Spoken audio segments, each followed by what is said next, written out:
രാവിലെ എഴുന്നേറ്റു, ബ്രേക്ക്ഫാസ്റ്റ് കഴിക്കണം. ഫ്രഷായി നേരെ അടുക്കളയിലേക്ക് പോയി. ഇന്നലത്തെ പൊറോട്ടയും കറിയും ബാലൻസ് ഉണ്ടായിരുന്നു, അത് ചൂടാക്കി കഴിച്ചു. ജോലിക്ക് പോകണം.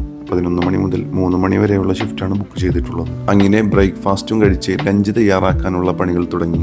ഇന്ന് കുഞ്ഞൻ മത്തിയാണ് കറി വെച്ചത്. ഒരുപാട് ദിവസങ്ങളായി കുഞ്ഞൻ മത്തി കഴിച്ചിട്ട്. മുളകിട്ട് കറി വെക്കണം. നല്ല കുത്തരിച്ചോറിൽ മുളക് ചാറോടൊപ്പം അല്പം പച്ച വെളിച്ചെണ്ണയും ഒഴിച്ച് കഴിക്കണം. ആഹാ, നല്ല രുചിയുണ്ടാകും. അങ്ങനെ ഉച്ചഭക്ഷണം പാചകം ചെയ്ത് യൂണിഫോം എടുത്തിട്ട് ജോലിക്കിറങ്ങി. ആദ്യ ഓർഡർ വന്നു. ഓർഡർ എടുത്ത് നേരെ കസ്റ്റമറുടെ അടുത്തേക്ക് പോയി. ആ കസ്റ്റമർ നമുക്ക് ഒരു കവർ നിറയെ സാധനങ്ങൾ തന്നു. ഒരുപാട് ഫുഡ് ഐറ്റംസ് ആയിരുന്നു. ഏതായാലും റൂമിൽ പോയി വിശദമായി നോക്കാം എന്ന് കരുതി അതിൽ മുകളിലുണ്ടായിരുന്ന ഒരു ജ്യൂസ് എടുത്ത് കുടിച്ചു. ജ്യൂസിന് തണുപ്പുണ്ടായിരുന്നു.